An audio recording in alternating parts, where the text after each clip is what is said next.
Hey, I'm Doc, and welcome to another episode of the Midnight Chronicles, where we talk anything and everything paranormal. First and foremost, guys, I want to wish you guys a very safe and happy Halloween. I'm joined here today by Willow. Willow, welcome to the show. Hey, Doc. It's good to have you here. I'm happy to be here. Very cool. So, Willow, you've had several paranormal experiences.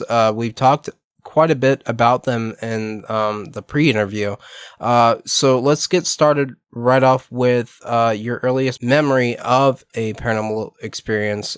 Your experience with what you told me was a ghost clown? That's right. It was actually pretty surprising to remember because I had gotten so used to seeing this ghost clown that I didn't even recognize that it was abnormal until I got much older. Mm-hmm. I was about 3 years old, which is a super early memory to have. But every time that I would go to sleep, I would see this clown crouched behind my toy box. And the toy box had clowns painted on it. But this was just someone in full clown costume crouching and staring at me, and they would do it every single night for hours until I fell asleep. Okay. Do you remember exactly what the clown looked like? Could you give us a brief description of it? I would say it was a male, and it had a full. Keeping in mind, I don't know if the movie It was out, but I was very sheltered as a kid when it came to horror movies. Mm-hmm. So I didn't have any basis for like creepy clowns at this age. Okay. But it had a full white costume on, and it had red, like clown hair. Mm-hmm.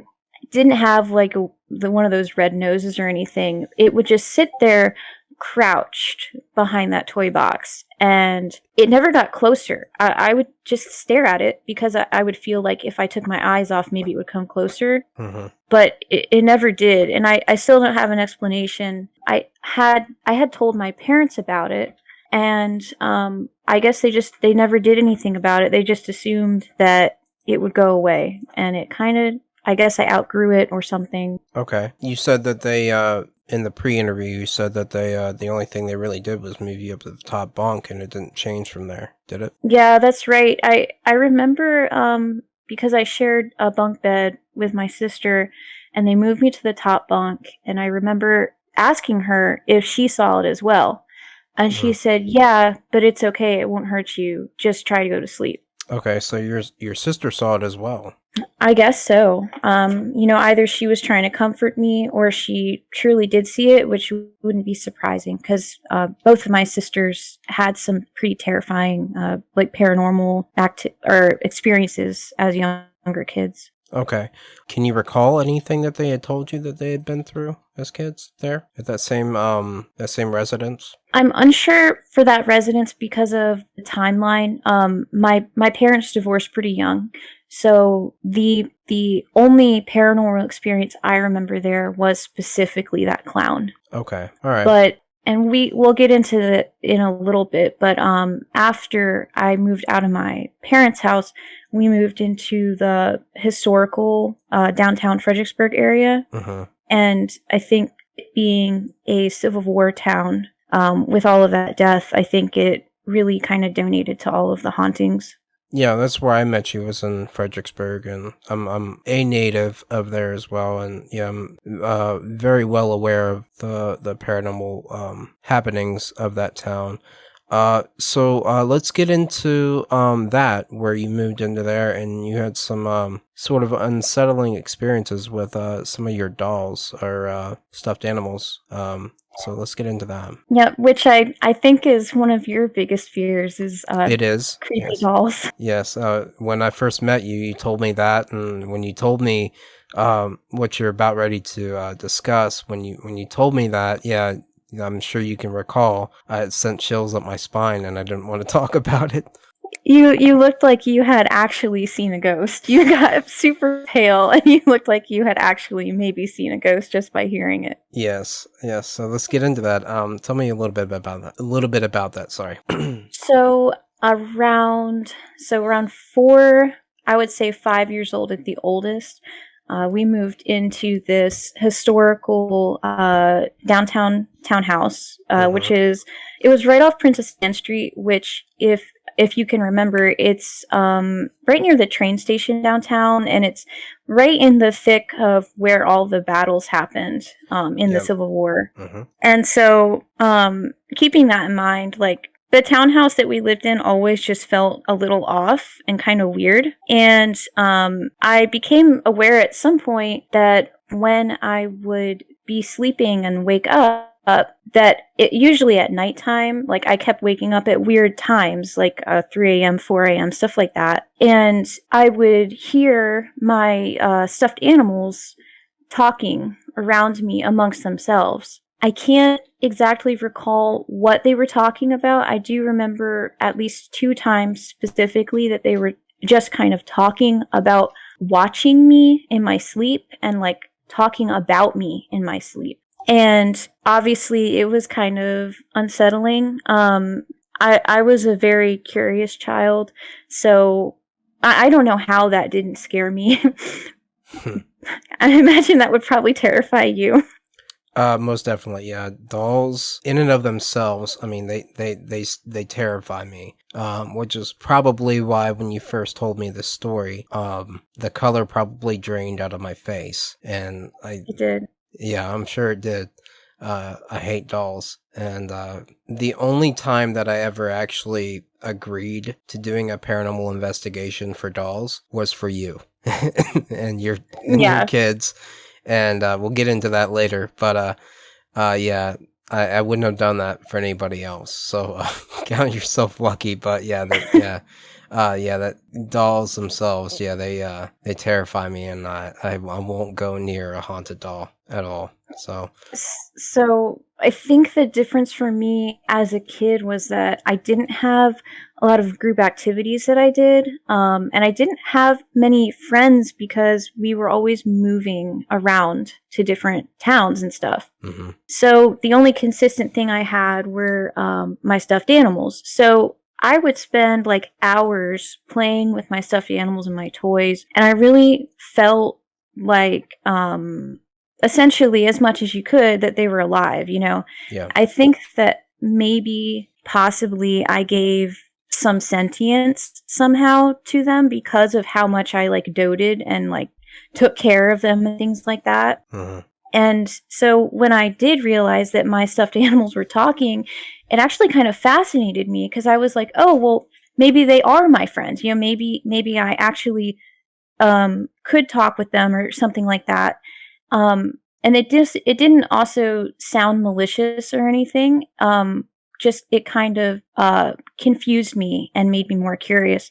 So one night when I realized this, I pretended to go to sleep, and it was my plan, sort of like how you might wait up for Santa Claus, you know? Yeah. I pretended to go to sleep, and I kind of waited to see if they would start talking or if I had just imagined it.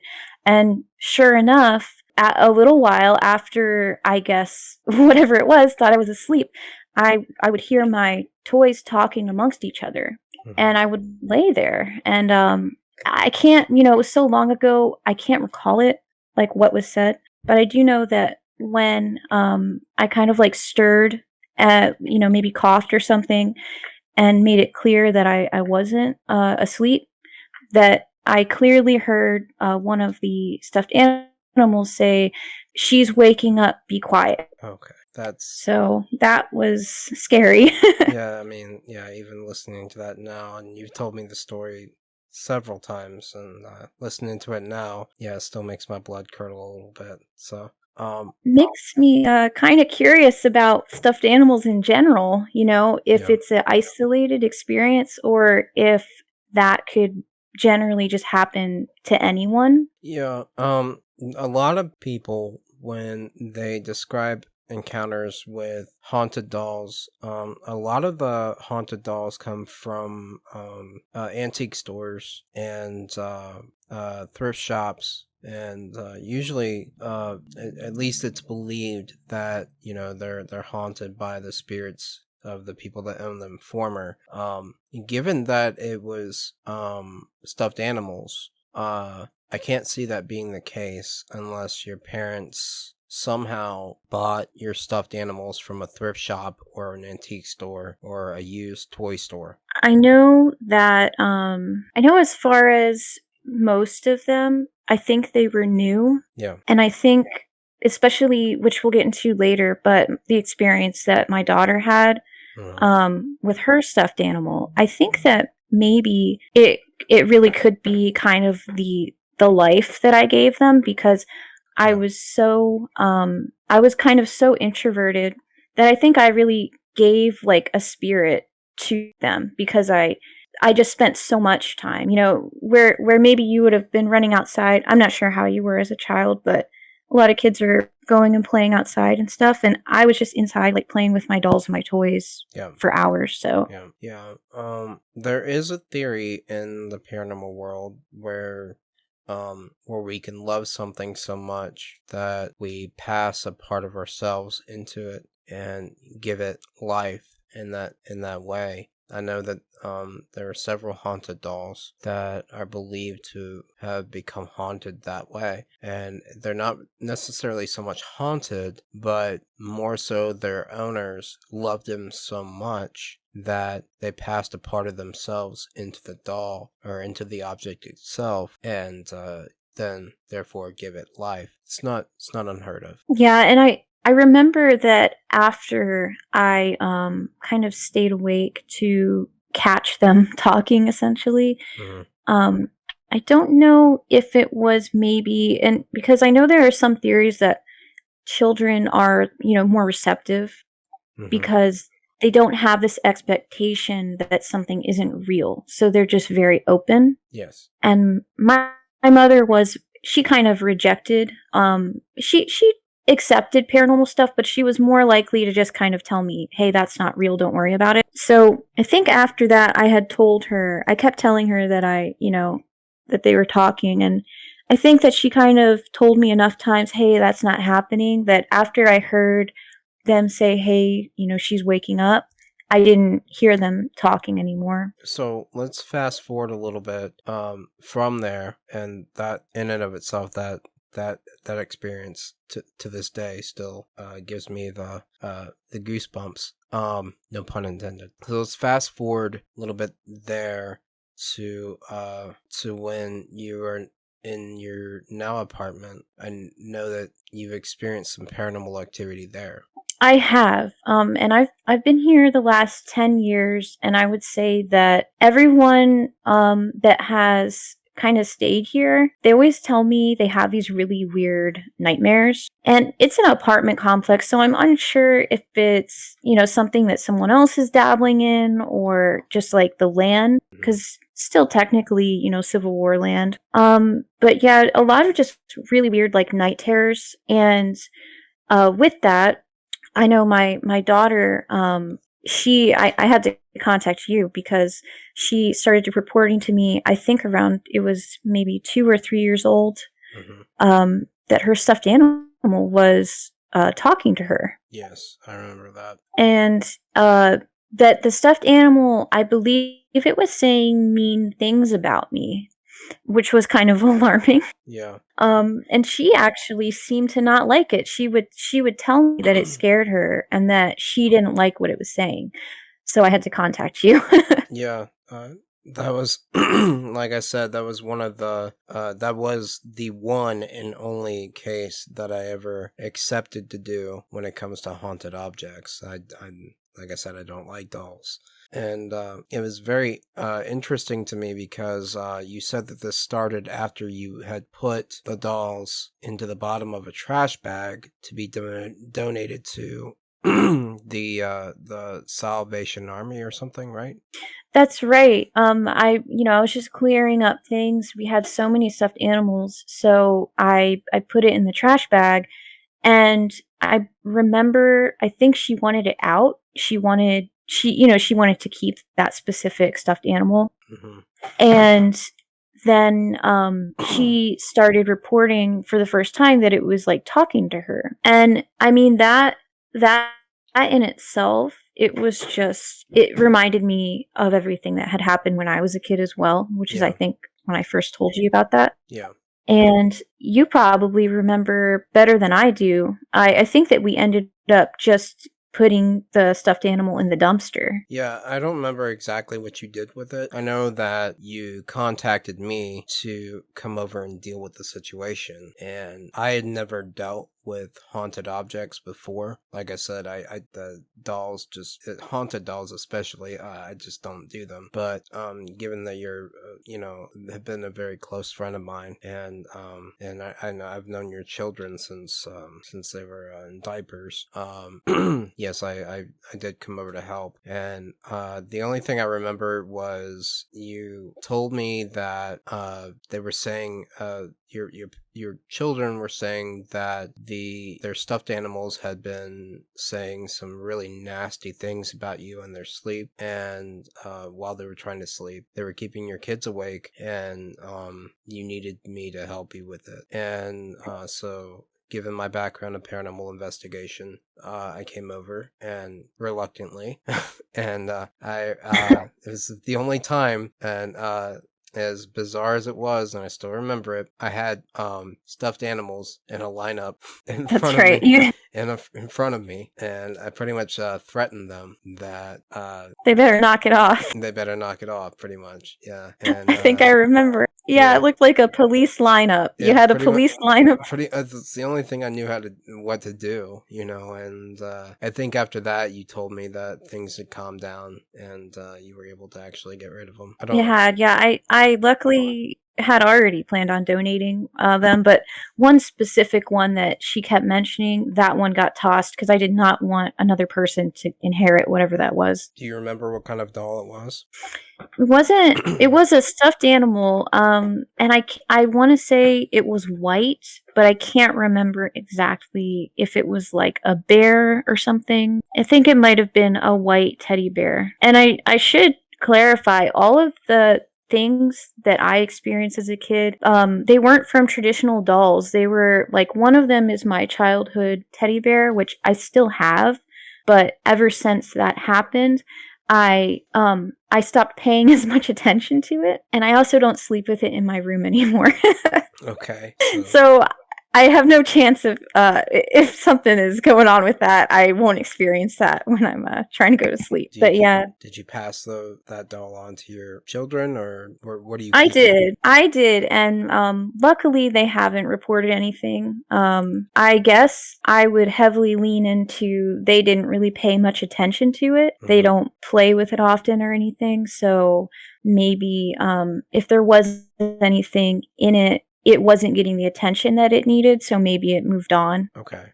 So let's fast forward a little bit. You had a very harrowing experience with your daughter where she was reporting things trying to call her outside at night there at that property, right? And she actually did go outside, and there was police involved, right? That's right. Yeah, it was really terrifying. I remember it was probably a week of like strange incidents. Okay. I would hear, it happened 2 times. I heard these very just odd noises coming from the woods that are right near our apartment. Mm-hmm. And it was like dark out. I would say probably like 7-8 p.m. And I would hear this kind of like a wind chimey noise. Okay. But I only heard it 2 times, and no one around us had wind chimes. It just didn't sound regular. It kind of gave you the chills when you heard it. Yeah. And when I heard it, it sounded like it just went straight into the apartment. It just was very like chilling, and made me immediately go and close the window and just like shut the blind. Something about that noise just really sounded off. And following that, like that whole week, I kept having night terrors. It was like the image of this really creepy giant like mask.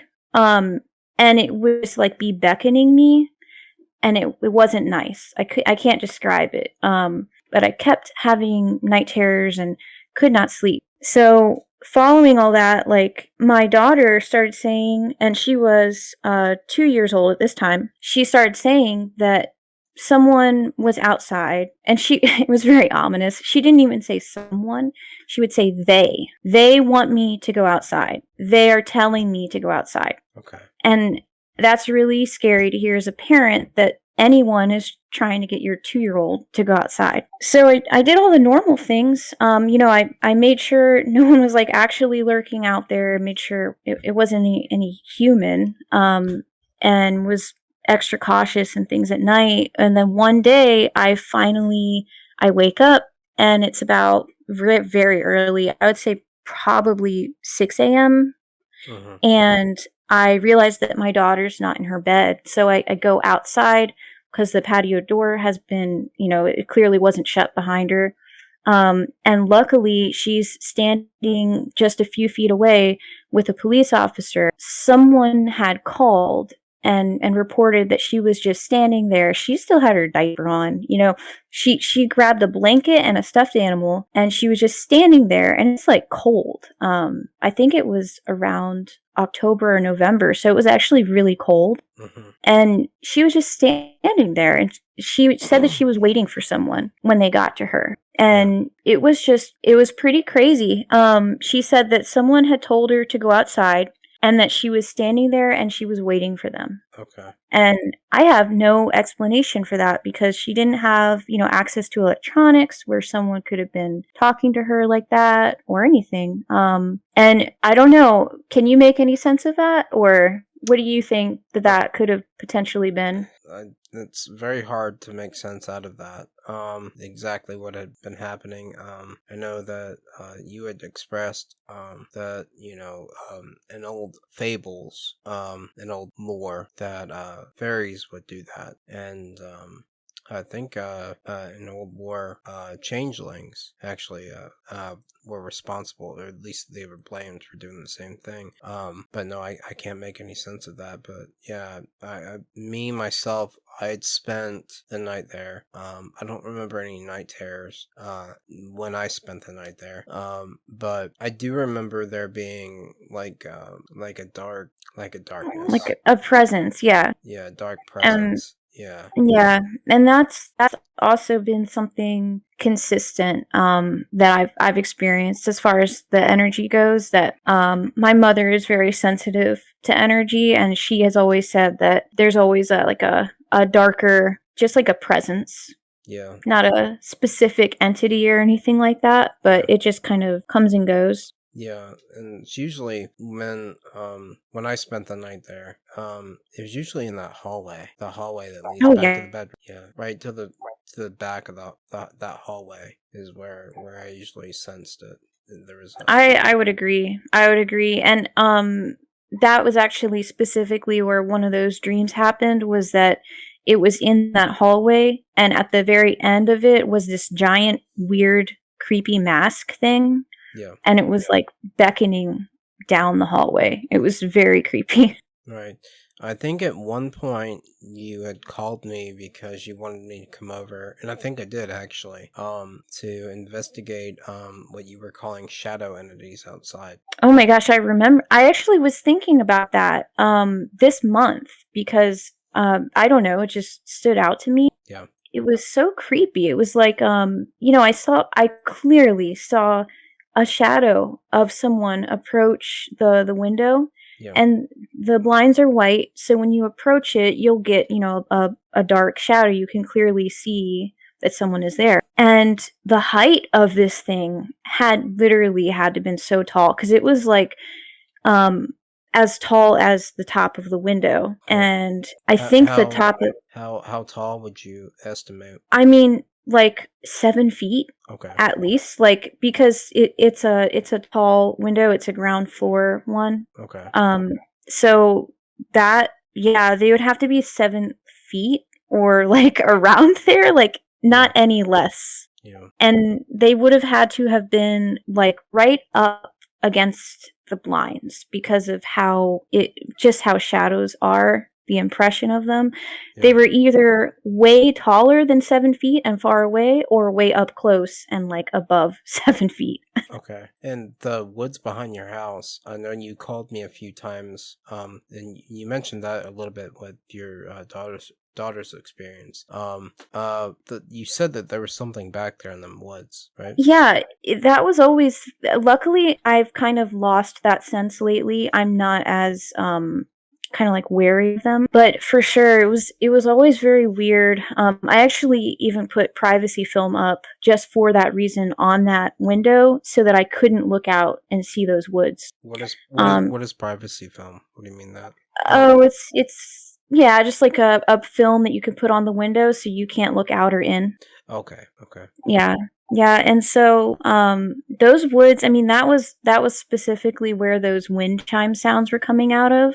Yeah. And I always just got the impression of being watched. It was super creepy, and it didn't feel like a peeping Tom or something. It just was like the impression the same time period as when my daughter had wandered out, that something was there, and also the feeling of it wanted me to know it was there. Okay. Okay. So, you said, and like I said, when I was there, I didn't experience this, but, you said that several people who've slept in that house have experienced night terrors.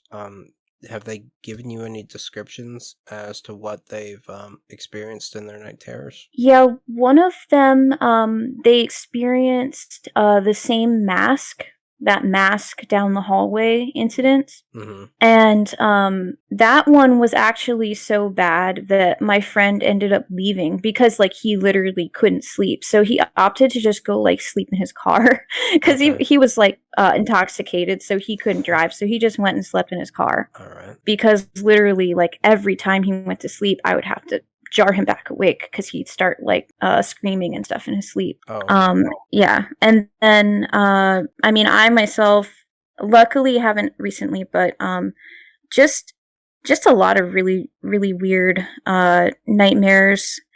And my mom specifically would complain that when she would sleep towards the back of the apartment, essentially the bedroom that's right near those woods, Yeah. she said something kept just bothering her. She deals more with energy. So she would describe it as something just kind of coming up to her like protective bubble that she puts up, Mm-hmm. and just kind of like ramming against it, trying to get her attention. Mm-hmm. So much so that she really won't spend the night anymore. She pretty much avoids it, even though I've offered her my bed and everything. Yeah. I've been like, you could sleep in a different room, but she's like, nah, that's okay. I think not. Yeah. That room that's nearest to them woods, that was your bedroom at one point, wasn't it? It was. And We've moved around so much, but yeah, that one was my bedroom. It's back actually to being my daughter's room, the same one that was experiencing that before. Yeah. But luckily, as so far, because she's 11 now, she hasn't reported any more paranormal experiences. Okay. Are you experiencing anything paranormal there now? I would say the most that I'm experiencing now, it's very environmental stuff. For instance, I literally can't explain it. One of my game systems will turn off and on all the time. I don't know why. I've actually double checked to make sure there's no voice commands to turn it on. Mm-hmm. I've checked, so it's not the controller, it's not the cats turning it on. It will just turn on, like my Xbox will turn on by itself, no reason, multiple times a day, to the point where I actually tell whatever it is to cut it out, and I'll just like unplug the Xbox. So a lot of environmental stuff. I've had my my doorknob like full on kind of like turn by itself and make noise. Okay. And I'll be the only person in the apartment, so that was actually pretty terrifying, because I honestly thought maybe someone was like in the apartment. Yeah. And then I guess maybe one thing that you would probably find the most terrifying is that 2 times I was actually awake for this. Like I woke up and it wasn't sleep paralysis, like I could fully move and everything. Mm-hmm. I woke up and I saw this gigantic a gigantic spider up on the ceiling. And when I say giant, I mean like it actually covered like I can't describe it. Like it covered like a whole quarter of my ceiling. Oh, jeez. And it was pure black. It was like a giant black shadow spider. And the first time that I saw this, I just kind of laid there petrified and like asked if this was how I was going to die. Oh. Because it was like really freaking terrifying.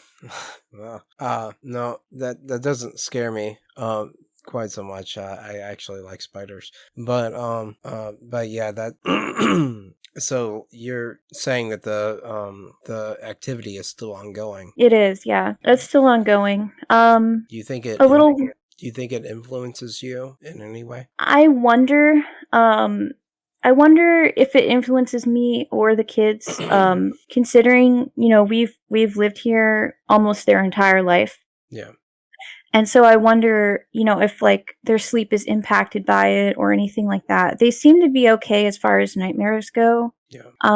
Which I guess I should have mentioned. My other daughter actually, more recently, I think it was last year, she was actually reporting seeing shadow people. And she also slept in that same bedroom. Okay. It was bad enough that I actually moved her out of that bedroom because she was terrified. Like, she would not have the light off, she wouldn't have the door shut. And she was 9 years old. So that, you know, she wasn't like just 4 years old, like barely able to communicate. She full on would just, like, there were several times where she was just screeching out of terror. And I would run in there, like, thinking someone busted in or something. And she was just terrified. She said that there was, like, a face, like, in the darkness that was just, like, a shadow person, kind of like the clown, crouching out from her closet and just staring at her. And I was asking, I was like, well, are they, you know, trying to figure out also, like, is this a mental health emergency? Things like that. Like, are they talking to you? Are they saying mean things? Are they moving closer? Do you see it if the light's on, light's off? And she saw it when there was light. She saw it in dim light, in darkness. I tried putting night lights and things like that. And it was just pretty terrifying. It actually really disrupted her sleep for a good few weeks before I finally just moved her out of that room into a different room. Okay. Was she able to give you like a description of what she was seeing? Oh gosh, I actually have a drawing. Okay. It was freaking terrifying. She and actually in that time period, I just remembered this because I did my own drawing. In that time period, I actually started seeing some faces that would appear to me like after I woke up, and it would just be like almost like that mask. It would be like big, like lifeless eyes, just staring like really close in my face. Okay. I have a drawing. It almost looks like classic Alien drawings where it's like really oblong faces, and the eyes were like, I think they were pure white, if I remember right. Okay. If you have those drawings, if you can send them to me with your permission, I could put them up on the video for the listeners to see them. If I can do that. That's okay. Yeah. Yeah, I was getting ready to ask you, being that a lot of people there at that house have reported to see the mask. I was gonna ask you, what does the mask look like? The mask, I guess I would say that the only thing it's emotionless. Mm-hmm. It just seems ominous, and with the last incidents of me seeing whatever that humanoid, those faces, there were several of them looking at me. Okay. I got the clear impression, and I don't know if it was telepathic or something, but they literally just appeared to let me know that they're there and they're watching. Okay. It wasn't menacing. It wasn't friendly. It was like I'm bad with this word, but ambivalent. I think that's the right phrase. And that they were observing. And so I did kind of seek some outside advice on that. People said maybe they were aliens, but I'm not really sure beyond that. I didn't see any arms, legs, and it was the same thing with my youngest daughter. She said that they weren't moving. They were just crouching, staring, and watching. Okay. Well, if you'll send those drawings to us, I will definitely make sure that they get put up there on the video. So Willow, I want to ask you, what is one thing that you would want to say out there to people that might be listening to this? I would say, definitely listen to your children. If they report any strange incidents, definitely investigate. If there are any natural causes, as far as, for instance, with stuffed animals, when I, or even like shadow figures, the first thing I did was I ruled out that it wasn't like a medical emergency. I work in mental health, so like having any voices or physical hallucinations, that's like a flag for me to go, hey, let me make sure, everything is mentally okay. And so to not, to approach it from, yes, like a scientific perspective, but also keep in mind that, we really don't know 100% what is and isn't real.